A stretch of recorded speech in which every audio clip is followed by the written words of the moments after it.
Un chiffre circule, un autre le contredit, et pourtant il raconte la même fracture qui secoue aujourd'hui le Burkina Faso. Quand les financements annoncés comme aide finissent dans les réseaux qui l'attaquent, le paradoxe devient le point de départ d'une menace plus large que beaucoup imaginent. Alors, que signifie réellement cette mécanique cachée pour ceux qui voient en Ibrahim Traoré le symbole d'une souveraineté que d'autres tentent d'étouffer? Dans l'ombre, une scène se déploie déjà, prête à éclairer un enjeu qui dépasse de loin les frontières nationales. Ce qui suit n'est pas une simple reconstitution, c'est la mise en lumière méthodique d'un engrenage où chaque geste, chaque somme, chaque contact révèle une intention précise. Et la promesse est claire, offrir aux spectateurs une compréhension nette, structurée, débarrassée du bruit, pour saisir comment une opération clandestine peut menacer non seulement un chef d'État, mais tout un équilibre national. L'intérêt est tangible. Comprendre en une dizaine de mots comment un pays peut se défendre lorsqu'on tente de l'affaiblir de l'intérieur.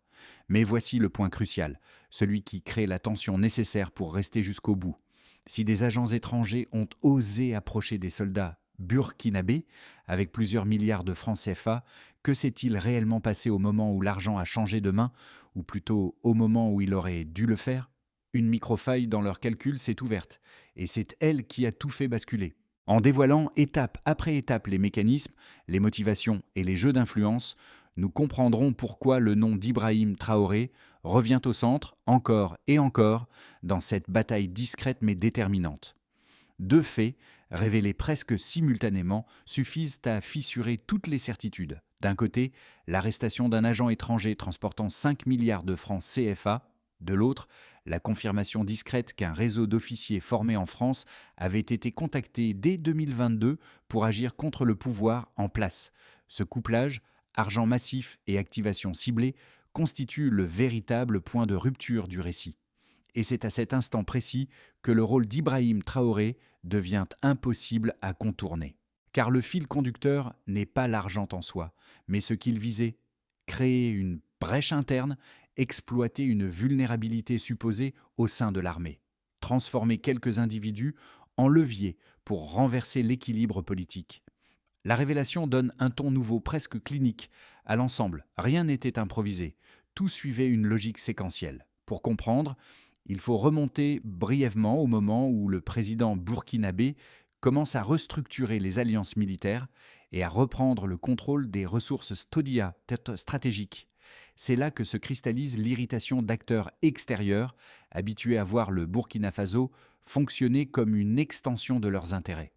L'histoire racontée dans les discours officiels, aide, coopération, stabilité, masque mal la mécanique réelle, influence, pression, dépendance. Sur le terrain, les signaux se sont alignés.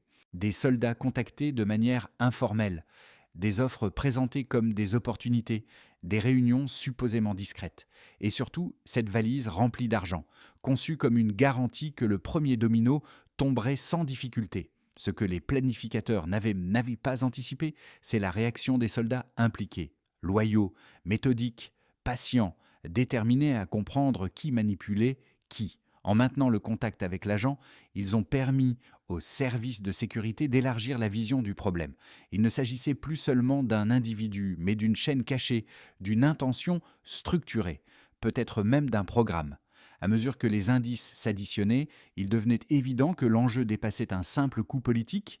C'était une tentative de neutralisation progressive de la souveraineté que Traoré incarnait depuis son arrivée au pouvoir. Lorsque les premiers éléments de l'affaire apparaissent, un détail souvent négligé prend une importance décisive. Les soldats qui ont été approchés ne sont pas décrits comme de simples exécutants, mais comme des repères humains ancrés dans la réalité du terrain. Leur réaction initiale, ne rien rejeter, ne rien accepter, simplement observer, devient le point d'appui qui permet de comprendre tout le reste. Ils ont vu le geste, senti l'intention, mesuré le danger, et c'est cette lucidité qui a ouvert la voie à la riposte organisée. Dans un premier microcas, l'un des soldats fait semblant d'hésiter lors d'une rencontre. Quelques mots, un silence prolongé, une fausse prudence calculée, suffisamment pour maintenir le contact sans éveiller les soupçons. Ce jeu d'équilibre a permis de suivre le fil de l'opération. d'identifier le rythme des rendez-vous et de comprendre les efforts déployés pour renverser la loyauté militaire. Dans un second exemple, un autre soldat rapporte à sa hiérarchie non seulement les propos de l'agent, mais aussi ses variations de comportement. Assurance démesurée au début, empressement discret par la suite, puis une forme de fébrilité dès que les questions devenaient trop précises. Ces petites oscillations psychologiques témoignaient d'un plan fragile, certes préparé, mais vulnérable face à la moindre résistance méthodique. Ces deux micro-fissures ont suffi à transformer l'affaire en opération contrôlée. Ce n'est qu'à partir de là que les services burkinabés ont pu recouper, vérifier, synchroniser leurs mouvements jusqu'à comprendre que la tentative ne visait pas un individu isolé, mais la stabilité même du pays. En fin de compte, tout se résume à une idée simple, presque sèche. La première ligne de défense reste toujours l'œil attentif de ceux qui savent lire les intentions avant les gestes. Tout commence par un rendez-vous discret, à Ouagadougou, à peine perceptible dans le flux quotidien d'une capitale habituée aux mouvements rapides et au visage pressé. Un homme bien habillé, portant l'air rassurant de ceux qui prétendent apporter des solutions, s'avance sans hésitation. Son objectif est clair, sa méthode également. Et pourtant, c'est précisément là que le scénario se retourne. D'abord, le contact, une offre voilée sous le langage de la coopération, un ton amical, une tentative d'installer la confiance. Puis, sans transition, l'ouverture de cette valise dont les soldats parleront plus tard comme d'un choc silencieux, 5 milliards de francs CFA soigneusement empilés. L'argent n'était pas seulement un instrument, il était l'argument central. Le levier censé faire basculer une loyauté. Tout devait aller vite, très vite. Ensuite vient la rupture. Ce moment bref où les soldats comprennent qu'il ne s'agit pas d'un test ni d'un piège interne, mais d'une véritable opération étrangère visant à acheter, à corrompre, à fracturer. À partir de là, chaque geste prend une dimension stratégique. Il joue le jeu. Il pose des questions. Il laisse entendre une hésitation. Rien de trop appuyé, juste ce qu'il faut pour que l'agent se persuade que son plan avance. Pendant plusieurs jours, les échanges se répètent. L'homme devient plus sûr de lui. Il parle davantage. Il laisse entrevoir des liens. Il évoque des promesses vagues, mais toujours orientées vers la même finalité. Isoler Ibrahim Traoré, briser l'architecture sécuritaire, ouvrir la voie à une transition forcée contrôlée depuis l'extérieur. Son assurance n'est pas celle d'un amateur. Elle indique un soutien, une hiérarchie, un filet de sécurité derrière lui, puis survient l'accélération. Une date fixée, une rencontre définitive, la somme complète à remettre. L'idée d'un engagement immédiat. L'agent pense tenir son moment. C'est ici que la mécanique s'inverse. Les renseignements burkinabés avaient aussi déjà intégré toutes les données, les lieux, les horaires, les habitudes du contact, les risques. À l'instant où l'échange devait être finalisé, une équipe intervient, rapide, chirurgicale. Aucune place pour le doute ou la fuite. L'homme est maîtrisé, la valise est saisie, l'espace est sécurisé. Ce n'est plus une tractation, c'est une preuve matérielle. Mais l'histoire ne s'arrête pas à l'arrestation. Le contre-choc est immédiat. Les enquêteurs découvrent des messages, des connexions, des déplacements préalables. Une cohérence se dessine. L'agent n'était pas un initiateur, il n'était qu'un maillon. Derrière la tentative, des personnes situées au-delà des frontières, des relais régionaux, des intérêts installés depuis longtemps dans la dynamique du Sahel.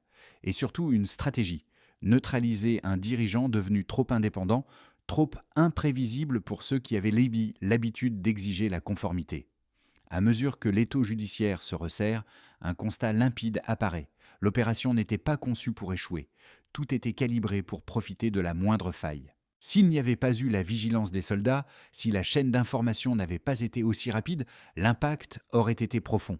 La chute aurait pu être brutale, la confusion immédiate, et l'effet domino difficile à contrôler. Ce qui se joue ici dépasse une simple tentative. C'est la collision entre deux projets. L'invisible, incarné par la volonté d'Ibrahim Traoré de renforcer la souveraineté du Burkina Faso, l'autre, invisible mais persistant, déterminé à restaurer des schémas qui avantageaient ceux qui agissaient dans l'ombre. La ligne des événements révèle une chose, ce coup n'a pas échoué par hasard. Il a échoué parce qu'il a rencontré une vigilance que personne n'attendait. Au départ, Les services burkinabés ne disposaient que d'un indicateur minimal, une simple anomalie relevée lors d'un échange informel. Puis, progressivement, l'écart s'est creusé jusqu'à révéler l'ampleur réelle de la tentative de déstabilisation. Ce passage du signal faible au delta mesurable constitue la colonne vertébrale de cette partie. Comprendre comment un faisceau d'indices dispersés devient une preuve solide lorsque les chiffres, même rares, sont correctement contextualisés. Le premier chiffre clé reste évidemment les 5 milliards de francs CFA saisis dans la valise de l'agent arrêté. Ce montant représente une capacité d'achat politique d'une puissance inhabituelle.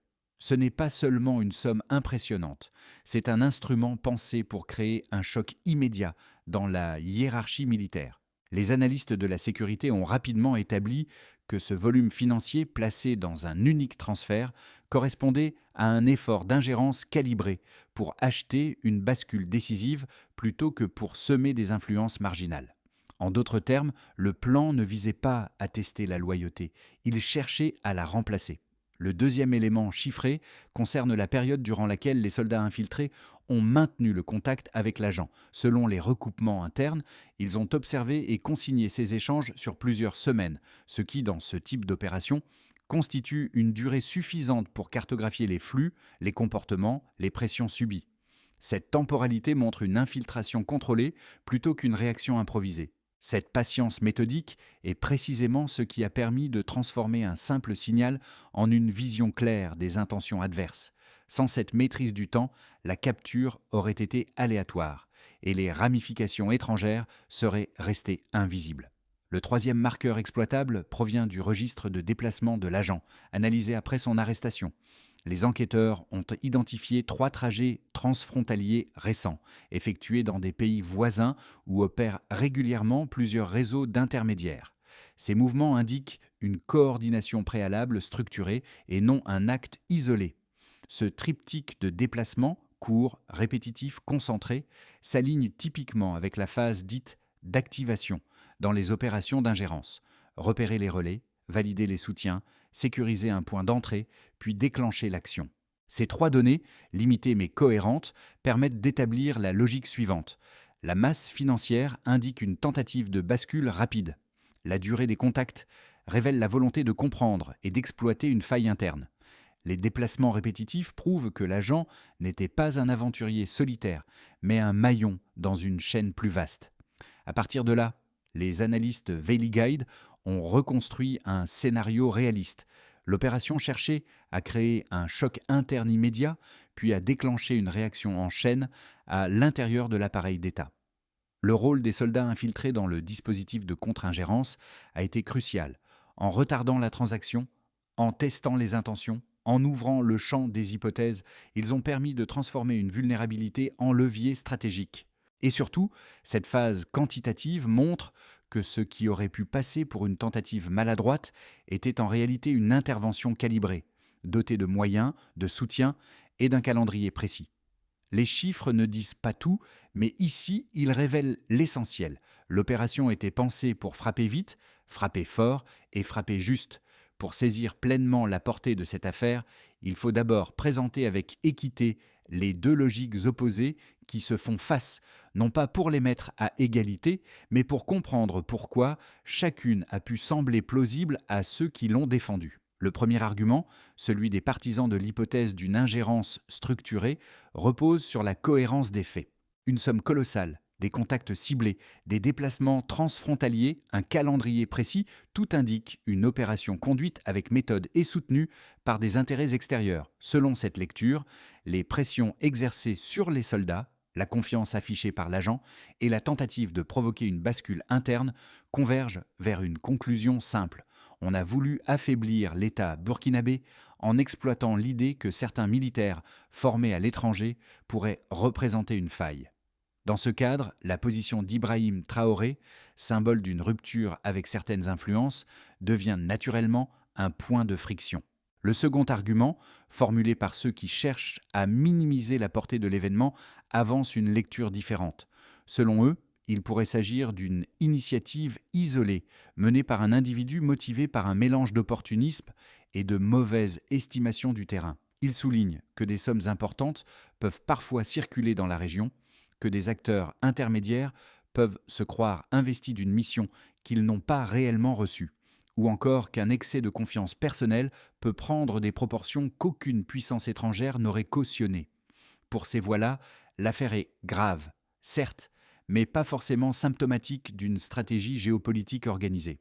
Mais voici la réponse fondée sur les données disponibles: le comportement de l'agent, la durée des contacts, les trajets répétitifs, l'assurance qu'il affichait et la précision de son calendrier ne correspondent pas aux réalités des initiatives isolées dans la région. Aucun intermédiaire solitaire ne transporte 5 milliards de francs CFA sans avoir derrière lui une structure, une garantie, une direction. Les soldes psychologiques, la méthode, la patience stratégique, tout pointe vers une coordination réelle. C'est précisément cette convergence d'indices qui rend la thèse d'une initiative personnelle très faible et qui confirme plutôt la présence d'une intention structurée visant à tester puis à fissurer l'appareil sécuritaire du Burkina Faso. Tout bascule à cet instant précis. La révélation survient lorsque les enquêteurs, en recoupant les éléments issus de l'arrestation, découvrent que l'agent arrêté n'était pas seulement en mission ponctuelle, mais en relation avec un petit réseau d'officiers formés à l'étranger et contactés dès 2022, précisément au moment où Ibrahim Traoré consolidait son autorité après son arrivée au pouvoir. Cette coïncidence n'en est pas une. Elle révèle une intention synchronisée, un calendrier choisi pour exploiter une période perçue comme vulnérable. Ce point de bascule modifie la lecture de toute l'affaire.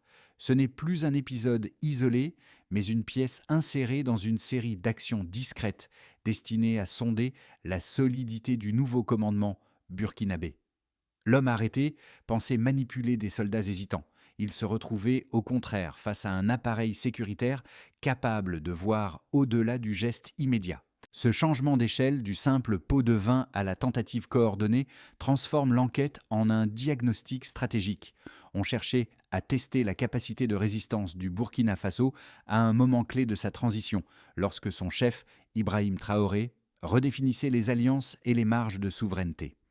Pour comprendre l'onde de choc provoquée par l'affaire, il faut examiner ses effets réels sur 4 cercles distincts: les institutions nationales, les dynamiques internes de la défense, la perception du pays par les acteurs non étatiques, et enfin, l'équilibre régional au Sahel. Chaque cercle réagit différemment, mais tous convergent vers un même constat. Ce qui semblait n'être qu'une tentative ponctuelle s'est transformé en baromètre de la résilience du Burkina Faso sous Ibrahim Traoré.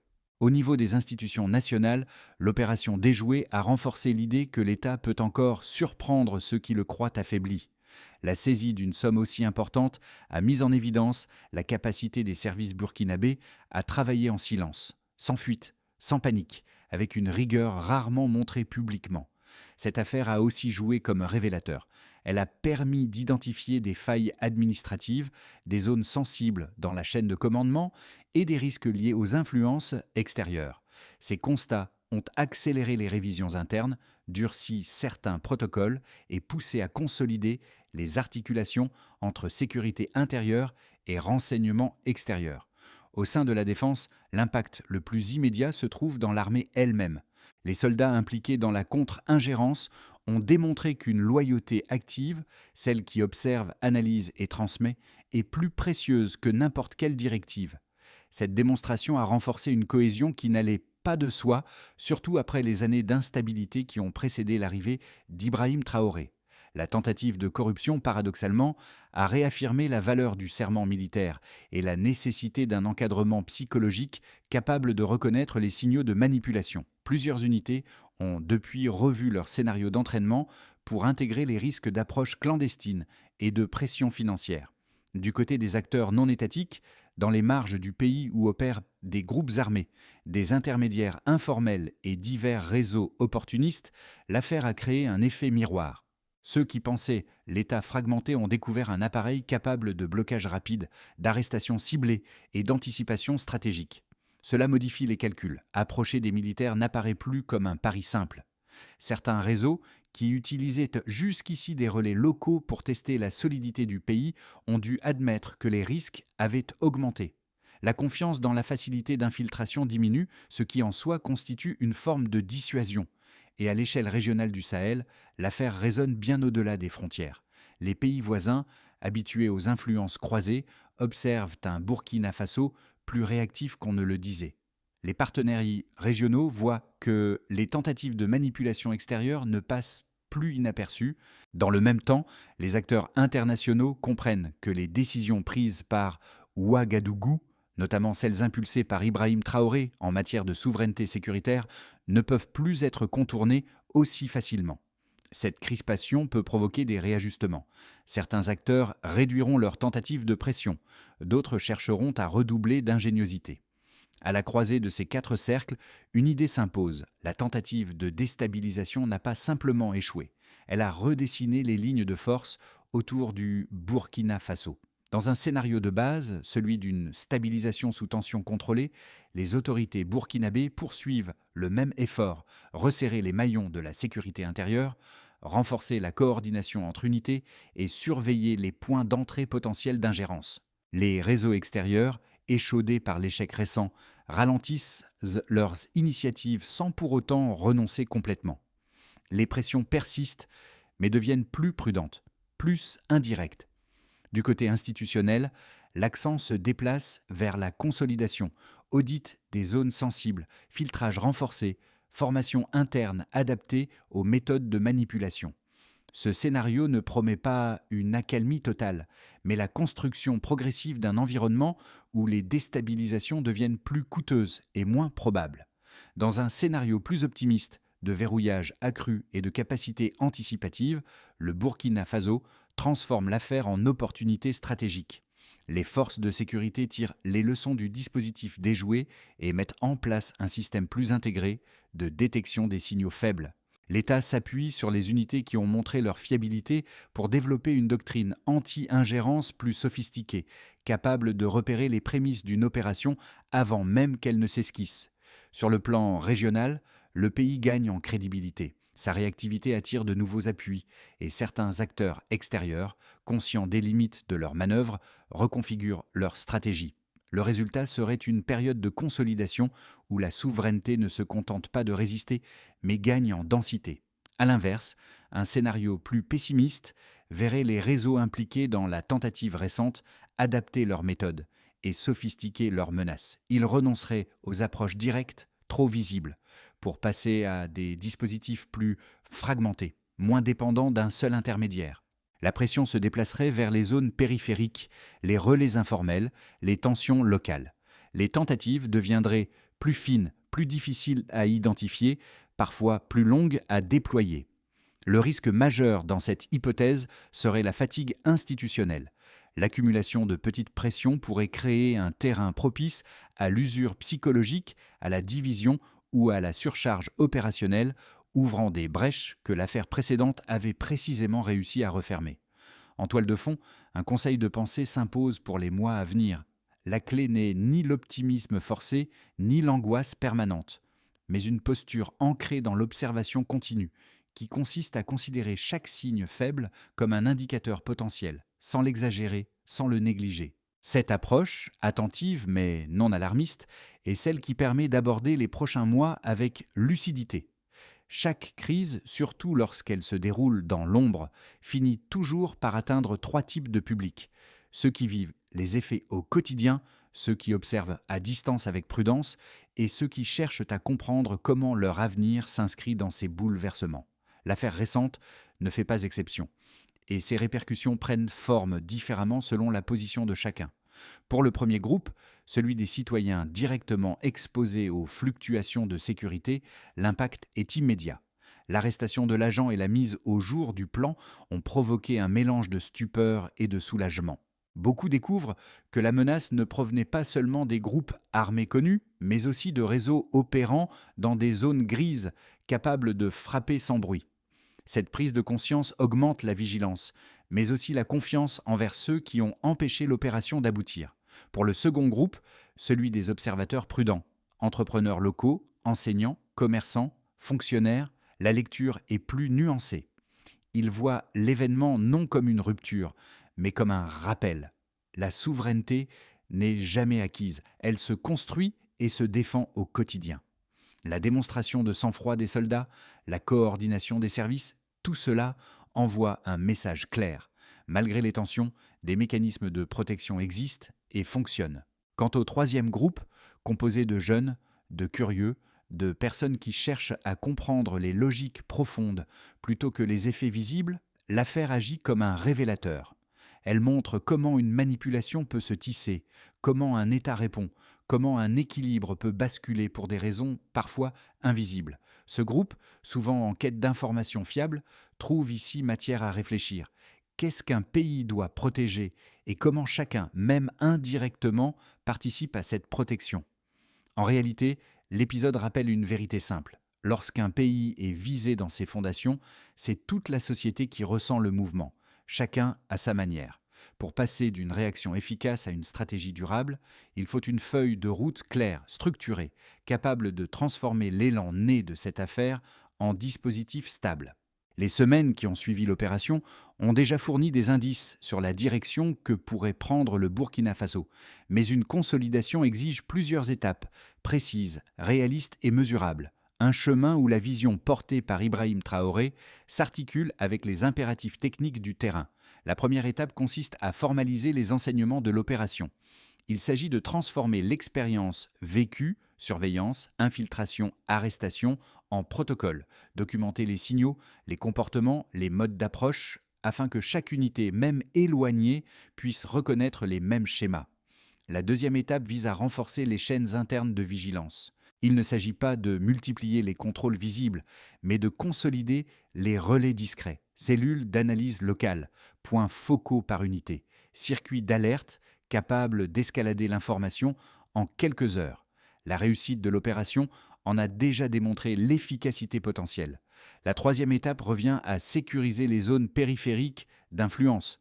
Les déplacements transfrontaliers de l'agent montrent que les marges du territoire restent des points sensibles. Cartographier ces flux, identifier les relais, soutenir les postes avancés, ces mesures réduisent l'espace de manœuvre des réseaux extérieurs. La quatrième étape consiste à augmenter la résilience psychologique de l'institution. La tentative de corruption l'a montré. Toute pression commence par une faille humaine. Il devient essentiel de former les unités à reconnaître les approches indirectes, les promesses ambiguës, les récits manipulatoires qui accompagnent souvent ces opérations. La cinquième étape vise enfin à ancrer la souveraineté comme cadre permanent. C'est le point où la vision d'Ibrahim Traoré rejoint le travail technique. Chaque mécanisme de sécurité, chaque protocole, chaque surveillance doit s'inscrire dans un projet durable, d'indépendance stratégique, sans posture symbolique, mais avec des outils concrets. Ainsi se dessine un parcours où la protection ne relève plus du réflexe, mais d'une organisation capable d'anticiper, d'absorber et d'évoluer. Dans les moments où tout semble se jouer dans l'ombre, on oublie souvent que la première ligne de protection d'un pays n'est pas constituée de murs, ni d'arsenaux, mais de femmes et d'hommes capables de lire une intention avant même qu'elle ne prenne forme. C'est exactement ce qui s'est produit ici, et ce motif, celui des soldats qui observent, qui jouent le temps, qui démasquent sans brusquer, revient comme un fil discret mais essentiel. Ce geste-là, presque invisible, a porté bien plus loin que n'importe quelle déclaration officielle. Il a rappelé que la vigilance ordinaire, patiente, presque silencieuse, peut déjouer des opérations construites pour paraître implacable. Et c'est dans cette même logique que s'inscrit la trajectoire d'Ibrahim Traoré.